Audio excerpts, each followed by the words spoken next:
जैसे कि हमने पहले पढ़ा था कि वैश्वीकरण क्या होता है और वैश्वीकरण को बढ़ावा देने वाले कारक कौन कौन से हैं। तो अब हम देखेंगे कि वैश्वीकरण में संचार प्रौद्योगिकी का उपयोग किस प्रकार सहायक सिद्ध हुआ है।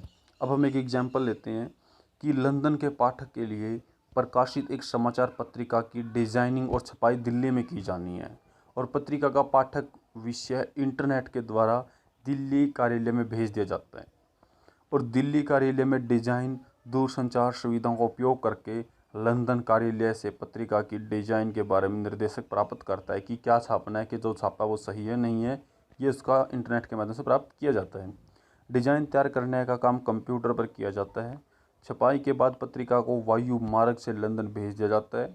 यहाँ तक कि डिजाइन और छपाई के पैसे का भुगतान भी इंटरनेट या ई बैंकिंग के द्वारा लंदन के एक बैंक से दिल्ली के एक बैंक में तत्काल कर दिया जाता है।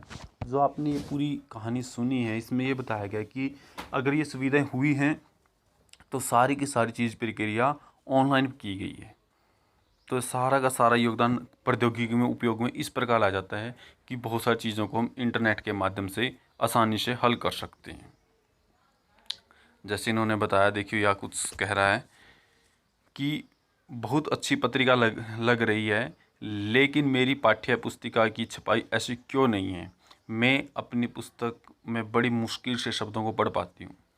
तो इसके बारे में आदमी कहता है कि नहीं मेरे बच्चे, यह छपाई मशीन आम भारतीयों के लिए नहीं है, कि यह छपाई सिर्फ भारतीय लोगों के लिए नहीं है, बाहर इंग्लैंड द्वारा बाहर भेजी जाती है इस प्रकार की पुस्तक में। अब इसके बाद आता है विदेशी व्यापार और विदेशी निवेश का उदारीकरण। उदारीकरण क्या होता है, इसको समझने के लिए हम एक बार से फिर उसी पॉइंट पे आ जाते हैं जहां हम चीनी खिलौनों का आयात करते थे या चीनी वस्तुएं मंगवाते थे। जब बाहर चीनी वस्तुओं का आयात करता है तो उसमें क्या करता है कि उस आयात पर वह टैक्स लगा देता है और टैक्स लगाने से क्या होता है कि वो वस्तुएं महंगी हो जाती हैं और भारत के बाज़ार में उनकी ज़्यादा कीमत चुकानी पड़ती है। और इसी के कारण क्या होता है कि जो भारत की वस्तुएं होती हैं सस्ती हो जाती हैं और जो चाइना से सामान मंगाते हैं वो महंगा हो जाता है। तो जो आयात के ऊपर हम कर लगाते हैं इसको हम व्यापार अवरोधक भी कह सकते हैं। तो व्यापार अवरोधक इसका एक उदाहरण है। इसलिए व्यापार अवरोधक इसलिए कहा जाता है क्योंकि सरकार ये निश्चय करती है कि हमें बाहर से कितनी वस्तुओं को मंगाना है, कौन सी वस्तु को मंगाना है और कितनी मात्रा में मंगवाना है, ये निर्णय सरकार का होता है। अगर हम बात करें कि स्वतंत्रता के बाद भारत ने विदेशी व्यापार पर प्रतिबंध लगा रखा है। उन्होंने लगभग स्वतंत्रता के बाद प्रतिबंध लगा दिए थे कि हम कितना व्यापार करेंगे और 50 और 60 के दशक में अनिवार्य कर दिया था कि आयात प्रतिस्थापन हमारे उद्योग उनका सामना नहीं कर सकते। तो इसीलिए उन्होंने भारत की केवल अनिवार्य चीज़ें जैसे मशीनरी, उर्वरक और पेट्रोल की ही अनुमति दी थी, बाकी को बंद कर दिया गया था। अब बात आती है जब सन 1991 जहाँ एलपीजी आया था। एल से लिबरलाइजेशन, पी से प्राइवेटाइजेशन और जी से ग्लोबलाइजेशन, मतलब हमारे उदारीकरण, निजीकरण, वैश्वीकरण। ये भारत में करीबी सन 1991 के प्रारंभ से नीतियों के कुछ दूरगामी परिवर्तन किए गए। सरकार ने यह निश्चय किया कि भारतीय उत्पादकों के लिए विश्व के उत्पादक से प्रतिस्पर्धा करने का समय आ गया है। अब ये महसूस किया गया कि प्रतिस्पर्धा से देश में उत्पादन के प्रदर्शन में सुधार होगा, क्योंकि उन्होंने अपनी गुणवत्ता में सुधार करना होगा। इस निर्णय के प्रभावशाली अंतर्राष्ट्रीय संगठनों ने समर्थन दिया था। अतः विदेशी व्यापार एवं विदेशी निवेश पर से ही अवरोधक को काफ़ी हद तक हटाया गया है। इसका अर्थ है कि वस्तुओं के आयात और निर्यात को सुगम किया गया है और विदेशी व्यापार अपने यहाँ कार्यालय और कारखाने स्थापित कर सकती हैं, कि यहाँ उन्होंने प्रतिबंध हटा दिए हैं। अब आपने बात की थी कि उदारीकरण क्या है। सरकार के द्वारा जो अवरोधक होते हैं और जो प्रतिबंध होते हैं इनको हटाने की जो प्रक्रिया होती है उसे उदारीकरण कहा गया है।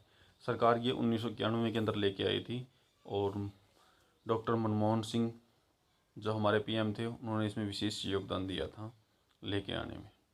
तो व्यापार के उदारीकरण में मुख्य रूप से निर्णय लेने की अनुमति दी जाती है और छूट दी जाती है और तब से इसको व्यापार नियंत्रण या आयात स्वतंत्रता का कारण नाम दिया गया है।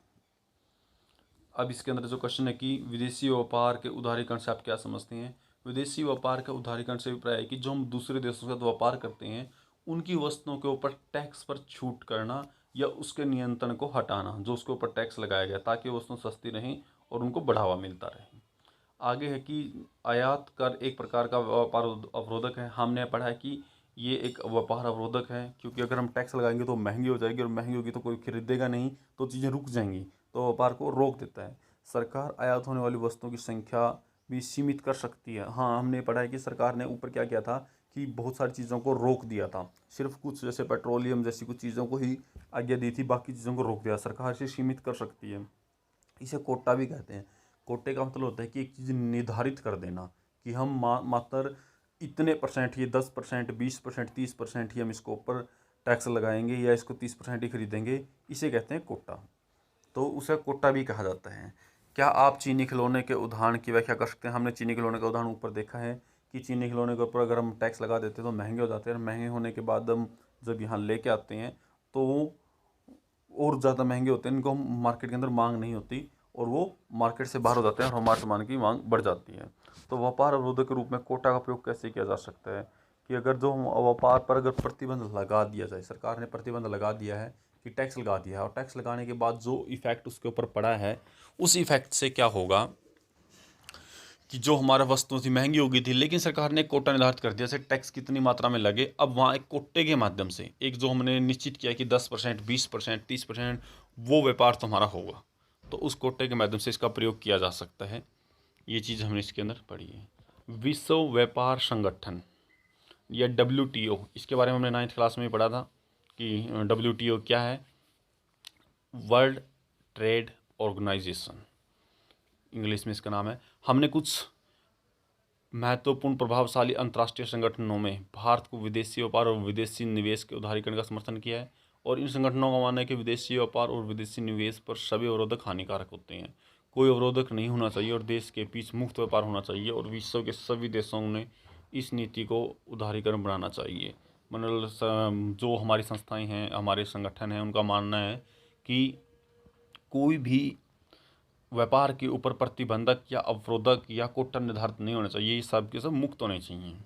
तो बात करते हैं कि विश्व व्यापार संगठन की स्थापना 1 जनवरी 1995 के अंदर हुई थी, लेकिन इससे पहले जब हमारा देश द्वितीय विश्व युद्ध के बाद जब व्यापार की जरूरतें पड़ी, तो उस वक्त WTO तो नहीं आया था, लेकिन उससे पहले एक संस्था आई थी जो इसी की तरह काम करती थी, GATT, GATT, journal agreement term of trade, ये आई थी।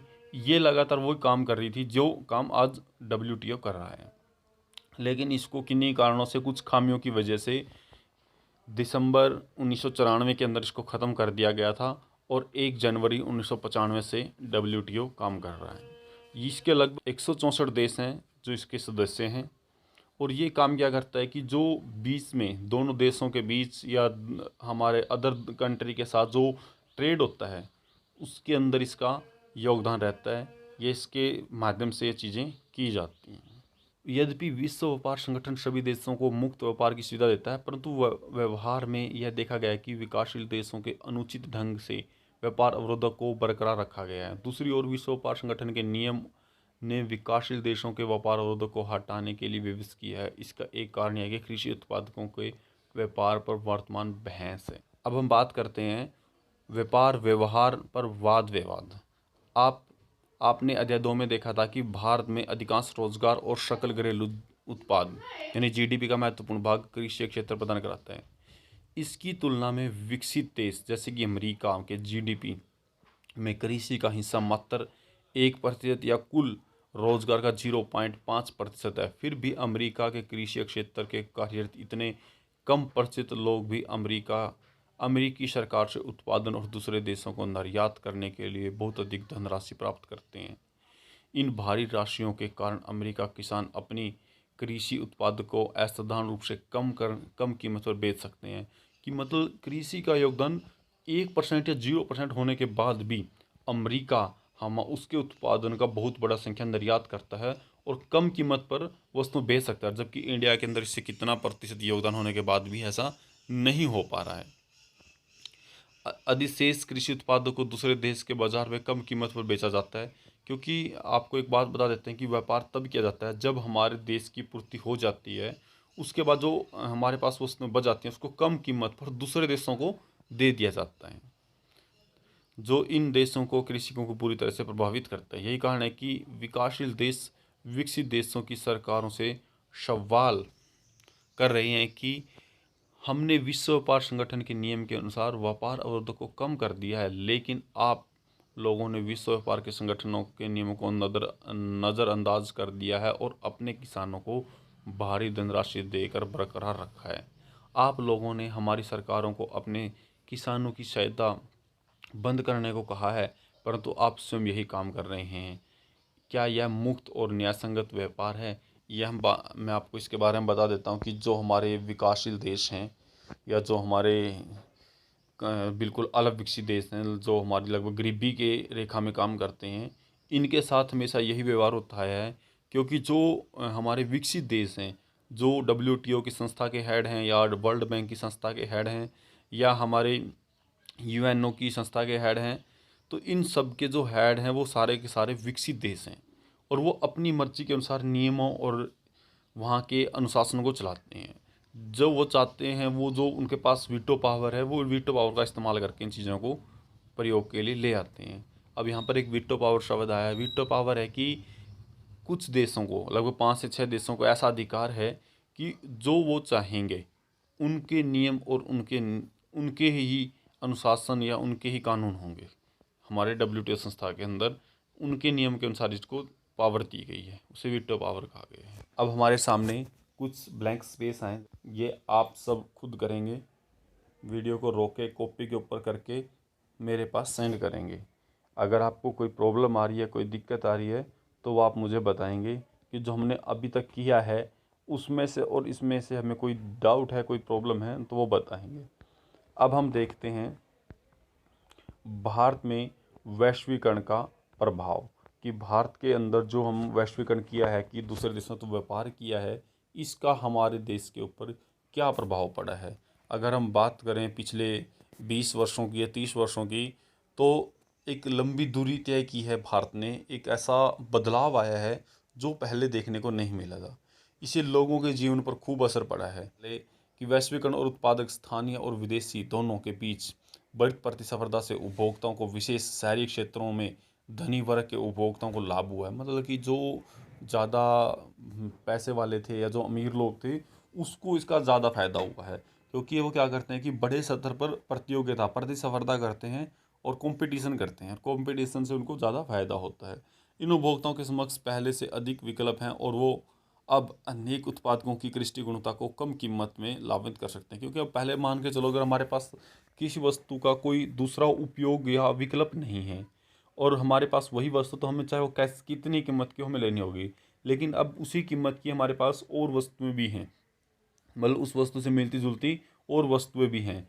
फॉर एग्जांपल इसमें हम आपको बताएं कि आपके पास एक मिरिंडा है, दूसरी तरफ फैंटा है, उस चाहे कॉफ़ी है, चाहे चाय है। तो ये चीज़ें अगर आपको पास उपलब्ध हैं तो और सेम कीमत में हैं, तो आपके पास इसमें कीमतों में कम कीमत पर आपको सारी चीज़ें मिल सकती हैं। अगर ये एक ही चीज़ होगी तो आपको जो कीमत होगी उसी पर चीज़ों को लेना पड़ेगा। तो ये हमारे साथ लगभग अब अच्छा असर हुआ है कि हमारे पास अन्य चीज़ें भी उपलब्ध हो गई हैं। अब हम बात करें कि 20 वर्ष पहले बहुराष्ट्रीय कंपनी भारत में अपना निवेश करने की वृद्धि की। हाँ बिल्कुल, भारत के अंदर भी बहुत सारी विदेशी कंपनियों ने आके यहाँ पर अपनी कंपनी लगाई है और यहाँ काम करना शुरू हो गया है, जिसका अर्थ है कि भारत में निवेश करना के लिए लाभप्रद रहेगा। क्योंकि यहाँ यहाँ आएंगी, यहाँ आके क्या करेंगी, वो यहाँ के लोगों को रोज़गार देंगी, यहाँ की ज़मीन को किराए पे लेंगी, यहाँ पर बिजली का इस्तेमाल करेंगी, पानी का इस्तेमाल करेंगी, यहाँ को पे करेंगी। तो यहाँ पर लगभग उन्हें, हमारे देश को फ़ायदा होगा, हमारी बिल्कुल GDP में वृद्धि होगी। तो भारत में निवेश करने का लाभप्रद होगा। बहुराष्ट्रीय कंपनियां शहरी इलाकों में के उद्योग जैसे कि सेलफोन, मोटर गाड़ियां, इलेक्ट्रॉनिक उत्पादन, ठंडे पेय पदार्थ आदि, जिंक खाद्यान्न पदार्थ एवं बैंकिंग जैसी सेवाओं में निवेश में रुचि दिखा रही हैं। मतलब इन क्षेत्रों में इन्होंने खर्च किया है। इन उत्पादकों में अधिकतर खरीदार संपन्न वर्ग के लोग हैं। इन उद्योगों और सेवाओं में नए रोजगार उत्पन्न हुए हैं, क्योंकि लोगों को रोजगार देंगी। साथ ही इन उद्योगों को कच्चा माल आदि की पूर्ति करवाने वाली स्थानीय कंपनियों में समृद्धि हुई है। क्योंकि जो मैंने आपको पहले बताया था कि ये जो बहुराष्ट्रीय कंपनी होती हैं, ये हमारी जो वहाँ की लोकल कंपनी होती हैं उसके साथ टाई अप कर लेती हैं या उनके साथ संपर्क स्थापित कर लेती हैं। अगर वो बढ़ेंगी, अगर वो ज़्यादा काम करेंगी तो बहुराष्ट्रीय कंपनियों को फ़ायदा होगा, और बहुराष्ट्रीय कंपनी आएगी तो वो ज़्यादा मात्रा में उनसे मांग करेंगी, तो वो भी रोज़गार लोगों को ज़्यादा देंगी। तो ये भारत के ऊपर इसका प्रभाव पड़ा है। अब आता है इसमें एक पॉइंट कि विदेशी निवेश आकर्षित करने के लिए कदम क्या उठाए जाएं, कि भारत के अंदर विदेशी कंपनियां काम करने के लिए क्या क्या कदम उठाए जाएं। ये कि सरकार को उन कंपनियों को विशेष छूट देनी चाहिए कि वो यहाँ पर आएँ। फॉर एग्जांपल कि उनको 5 साल तक कोई टैक्स नहीं देना पड़ेगा, यहाँ आकर अगर काम करेंगी। उनको यहाँ पर सस्ती बिजली उपलब्ध करवानी चाहिए, अच्छे पानी की व्यवस्था उपलब्ध करवानी चाहिए, अच्छी सड़कें उपलब्ध करवानी चाहिए, उनको परिवहन संसाधन की व्यवस्था करवानी चाहिए, मनोरंजन की सुविधाएं उपलब्ध करवानी चाहिए, शैक्षणिक सुविधाएं उपलब्ध करवानी चाहिए, जो उनको प्रशिक्षण वगैरह दिया जाता है वो संस्थान को उपलब्ध करवा देना चाहिए, ताकि यहाँ आए और यहाँ कर निवेश करें, और यहाँ सस्ते श्रमिक उन्होंने उपलब्ध करवाने चाहिए। तो ये सब की अगर वो संतुष्ट इनको छूट देती हैं तो कंपनियां यहाँ आकर काम करना शुरू कर देती हैं, और यहाँ पर नए लोगों को रोज़गार मिलेगा। अगर कोई विदेशी कंपनी भारत में आकर काम करती है तो उसका फ़ायदा, बहुत सारा फ़ायदा इंडिया को भी होता है, क्योंकि इंडिया के अंदर वो सारी चीज़ों का इस्तेमाल करेगी, लोगों को रोज़गार देगी, तो हमारे यहाँ जीडीपी का भी प्रभाव पड़ेगा और वो अच्छी जीडीपी होगी, वृद्धि होगी। दूसरी ओर अनेक भारतीय कंपनियां बढ़ती जा रही हैं, प्रतिस्पर्धा से लक्षित होती जा रही हैं।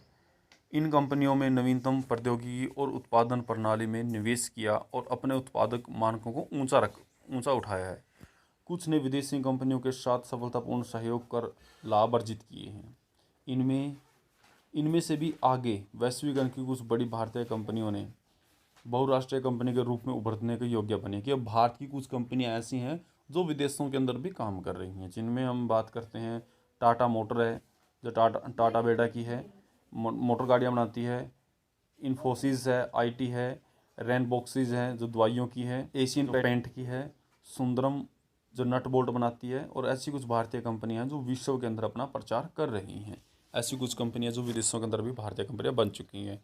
वैश्वीकरण ने सेवा प्रदत्त कंपनियों को, विशेषकर सूचना और प्रौद्योगिकी वाली कंपनियों के लिए नए अवसरों का सृजित किया, कि यहाँ पर वैसी विदेशी कंपनियां आएँ और यहाँ आकर हमारा टेक्नोलॉजी की चीज़ों को यहाँ पर उपलब्ध करवाएं। भारतीय कंपनी द्वारा लंदन में स्थित कंपनी के लिए पत्रिका का प्रकाशन और कॉल सेंटर इसके उदाहरण हैं।